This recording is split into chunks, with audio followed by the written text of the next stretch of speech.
오케이. 네. 잘 지내고 계시죠? 네. 자, 어제 오늘은요, 비가 좀 왔던 것 같습니다. 날씨는 이미 풀려가지고 봄인 것 같고, 여름으로 이미 뒤집은 것 같은 느낌이 드는데, 그런데 아침, 저녁은 졸라 춥습니다. 예. 자, 오늘은요, 정치 돌아가는 거, 그 다음에 이재명 도의사, 어떻게 살고 계시는지 한 1분간만 짧게 한번 제 생각을 말씀 한번 드려보려고 합니다. 자, 현재 이재명 도의사님 팬카페 생겼다고 했죠. 가입하고 계신가요? 그리고 이재명 도의사를 더불어민주당 대권 후보, 단독 대권 후보로 뽑으려면 이재명 도의사가 더불어민주당 후보로 선출이 돼야 되는 거 아니겠습니까? 대권 후보로 선출을 하기 위해서는 권리당원의 의견을 85%를 반영을 하고 여론조사를 10%밖에 반영을 하지 않습니다. 그리고 대부분의 선거인단이 대부분 권리당원 일반당원이기 때문에 반드시 가입을 해서 더불어민주당의 투표권을 행사해 줘야만이 이재명 도의사가 그나마 대통령이라도 해먹을 수 있는 것입니다. 더불어민주당 대권 후보로 선출이 되지 않는 이상은 대통령 출마도 못 해보는 거예요. 자, 현재 대한민국은 LH 부동산 투기 때문에 난리가 아닌 것 같습니다. 여야를 막론하고 난리 부르스인데 현재 지방자치단체장 중에서는 그나마 이재명 도의사가 적극적으로 대응을 하고 있는 것 같습니다. 물론 제가 뉴스를 쭉 보면은 각 지방자치단체, 전북, 전남, 경북, 부산, 경남 각각 지방자치단체에는 개발 소식이 있죠. 그럼에도 불구하고 당연히 수도권이죠. 서울은 물론이거니와 수도권 3기 신도시 택지지구를 LH 직원 내부자들이죠. 내부자들이 내부 정보를 이용해가지고 엄청난 투기를 일삼았습니다. 거의 조직적으로 이루어진 것 같고, 현장의 그 주민들의 의견을 들어보면, 그냥 LH 직원 근무복 있죠. 근무복을 입고 당당하게 땅 투기를 하러 왔다. 이런 증언까지 있는 것 같아요. 현재 경기도청에 내에서도 경기도 내에는 경기도 도시개발공사도 있고, 그다음에 주택을 짓고 택지를 개발하는 경기도 주택도시공사도 있습니다. 주택공사도 있어요. 그러니까 대한민국에 LH가 있죠. LH 공사가 있는 것처럼 각 지방에는 주택공사가 있죠. 경기도의 LH 주택공사 직원들을 상대로 해서 이재명 도의사가 현재 가족들은 물론 전직 불문하고 개인정보 제공 동의서를 받고 있고, 가족들 제가 보기에는 사촌 이상은 아닌 것 같고 일가족 가족 내인 것 같아요. 그러니까 배우자 자식들 이 정도의 개인정보 제공 동의서를 받고 있는 것 같아요. 도청 직원이 몇천 명 되고, 그 다음에 경기도 주택공사 직원이 몇백 명이 되는데 약 90%, 92%, 95% 어제자 그제자 보도니까 그 정도 95%가 상회한다고 하는데, 워낙 숫자가 많으니까 약 한 300명, 200명 정도가 아직, 그러니까 경기도 도청은 300명, 그 다음에 경기도 주택공사는 한 200명 정도 가까이가 아직도 개인정보 동의서라든가 가족 동의서를 제출하지 않는 것 같아요.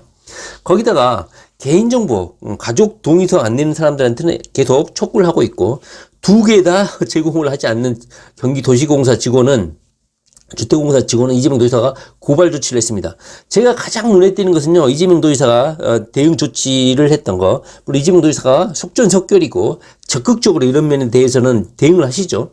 바로 정보 제공을 하지 않고 협조를 안 해준 주택공사 직원 재산, 해당 부지 있잖아요. 땅을 전부 다 압류 몰수 임시 조치를 했어요. 그러니까 이재명 도의사가 현재 LH 직원들이 3기 신도시 땅 투기를 했는데 이번에 국회에서 법이 통과됐지 않습니까?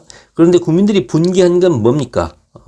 땅 투기를 했는데 3기 신도시 LH 직원들의 이번 건에 대해서는 몰수하거나 압류를 할 수 없다, 이렇게 해당 법을 만들면서 예외 조치를 줬습니다. 국회 내에서도 전수조사를 해야 된다, 이런 의견이 제시를 됐지만 처음에는 국민들의 분노가 워낙 크다 보니까 막 조사를 하자 하다가 갑자기 쏙 들어가 버렸죠. 왜 그랬겠습니까? 국회의원들 모두가 투기꾼들이기 때문에 제가 보기에는 약 70%, 거의 한 80% 이상이 다 땅 투기를 했을 거라고 봅니다. 자, 여러분들도 알다시피 국회의원들이 300명이죠. 이 300명들이 비례대표도 있고 지역구 국회의원들도 있는데, 이 국회의원들이 어찌 보면 조별 모임이라고 할 수 있죠. 국회는 분과위원회도 있고 상임위원회도 있는데 그중에서 가장 인기 있는 데가 어딘지 아십니까? 바로 국토교통위원회입니다. 국토교통위원회. 전국 대한민국의 개발 소식, 어디 택지 지구가 개발된다, 어떤 대형 역사가 개발된다, 이런 투기 정보, 투자 정보, 개발 정보를 가장 직접적으로 비밀 정보를 취급할 수 있는 것이 바로 국토교통위원회예요. 그러다 보니까 국회의원들이 들어가고 싶은 제1순위 위원회가 바로 국토교통위원회예요. 경쟁률이 수백 대 1입니다. 자, 국민의 일꾼이라고 하는 국회의원들이 왜 그 위원회를 길을 쓰고 들어가려고 할까요? 바로 개발 정보, 투자 정보를 빨리 습득해 가지고 땅 살려고, 그러려고 거기에 상임위원회에 들어가려고 하는 것이죠. 이번에 국회의원을 비롯해서 공직자들 땅 투기 정보를 한번 조사를 해보자. 여야가 합의를 하는 척 하더니 쑥 들어갔죠. 민주당이 반대해서 안 된다, 국민의힘이 반대해서 안 된다 해가지고 결국은 유야무야하게 돼버렸어요. 이런 것을 보면요, 대한민국의 공직자를 비롯해서 국회의원들 다 LH 직원하고 똑같습니다. 헤쳐먹을 것 다 헤쳐먹고, 국회의원들만의 특권이 있죠. 모든 자료 이런 걸 정보공개 청구를 해가지고, 국회의원은 특권 신분이죠. 자료 청구해가지고 그런 내밀한 정보를 직접적으로 볼 수가 있습니다. 그렇기 때문에 LH 직원 못지않게 내밀한 개발 정보라든가 이런 투자 정보를 통해 가지고 엄청난 땅을 많이 사놨을 거라고 생각해요. 특별 분양 받았다 해가지고 뭐 뇌물죄니 뭐니 하면서 상당히 현재 의혹이 제기되고 있지 않습니까? 뭐 박형준만 뭐라고 할 것이 아니에요. 문재인 대통령이 1호로 인재를 영입했다는 양양자 같은 경우도 경기도 화성 있잖아요. 택지지구 있죠. 택지지구. 거기에 택지 땅도 아니야. 거기 인근의 그린벨트 1000평을 맹지, 길도 없는 그런 아무 쓰잘데기 없는 땅을 5억 이상을 주고 구매를 했다는 거 아닙니까? 현재 국회의원 땅 투기 수사 대상 1호가 양양자입니다. 문재인 대통령이 영입한 인재 1호. 결국 이런 식으로 국회의원 수사도 유야무야, LH 직원도 유야무야, 이렇게 해가지고 현재 국민들이 분노를 하고 있는 이 땅 투기는 수면 아래로 가라앉고, 결국은 최종 투기 승리자들은 현재 배지를 차고 있는 국회의원들하고 LH 직원들이 아닐까 싶습니다. 결국은 소급해서 처벌하지 않는다는 거 아니겠습니까? 이렇게 국회가 LH 투기 직원들이라든가 배지들, 공관장들, 기관장들, 지방자치단체장들, 주요 공직자들의 투기 정보를 나몰라라 하고 소급 적용도 안 하고 몰수도 못 하고, 이런 상황에서 이재명 도지사가 용인 반도체 클러스터 있죠. 용인에 건설되고 있는 초대형 개발 지역이거든요. 그 실무자가 그 주변에 땅 투기한 것을 이재명 도지사가 직접 몰수를 했습니다. 자, 이렇게 몰수할 수 있어요. 이것은 소급 처벌하고도 아무 상관이 없습니다. 부패방지법이라든가 공직자윤리법에 의해서 언제든지 몰수할 수 있다 이 말입니다. 그런데 현재 국회를 비롯해서 LH 직원들에 대해서는 면집을 주고 있는 거예요. 왜 면집을 줄까요? 바로 배지들, 국회의원들 당사자가 범인들이기 때문입니다. 자, 이재명 도지사가 법조인이긴 법조인인 것 같아요.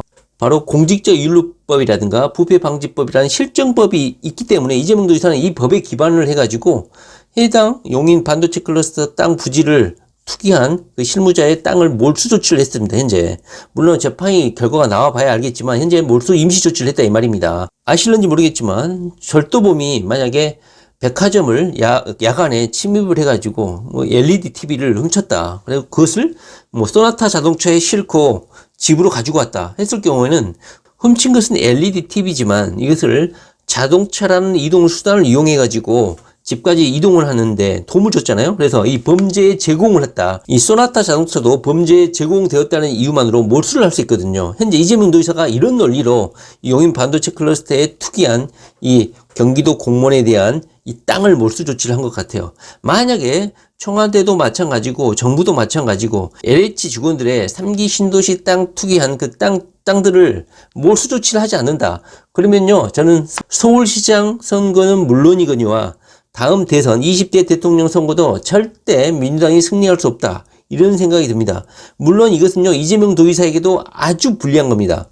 다만 이재명 도지사에게 기회가 될 수 있는 것은 경기도 자유구역청에서 현재 실시하고 있는 부지개발, 그리고 이런 도시개발공사에 제공된 땅들, 이런 투기 상태를 철저히 조사해가지고 이재명 도지사가 있는 경기도에서만큼은 이런 땅 투기는 발본색원되고 철저히 몰수 조치되고 이런 부당이익들이 철저히 환수되는 그런 곳이 경기도다. 그리고 그 경기도의 수장이 이재명이다. 이런 식으로 선명성을 보여줄 때만이 이번 20대 대통령에서 이재명 도지사가 지지율을 끌어올릴 수 있겠다 이런 생각이 듭니다. 현재 적합도 조사를 보면 윤석열과 이재명 도지사의 지지율이 1%밖에 차이 나지 않아요. 현재 뭐 삐까삐까 하는데 이재명 도지사가 만약 이것을 발본색원하고 이번 땅 투기 문제에 대해서 명확하게 처벌을 해주지 않는 이상 이번 부산시장, 서울시장 보궐선거는 물론이고 20대 대통령 선거도 결코 쉽지 않다. 저는 이렇게 생각합니다. 이재명 도지사가 이번 LH 직원들의 땅 투기 문제를 이재명식으로 해결해주고 경기도에서는 다르다. 국회의원들하고는 다르다. 청와대하고는 다르다. 이런 다른 모습을 보여줄 때만이 이재명 도지사의 지지율이 오르고 20대 대통령 선거에서 유리할 수 있겠다 이런 생각이 듭니다. 자, 이재명 도지사가 끝까지 추적해가지고 이 부분에 대해서는 엄단을 해주시고 몰수 조치를 끝까지 해주셔가지고 국민들을 감동시켜 주시길 바랍니다. 네, 이재명 도지사 파이팅 파이어.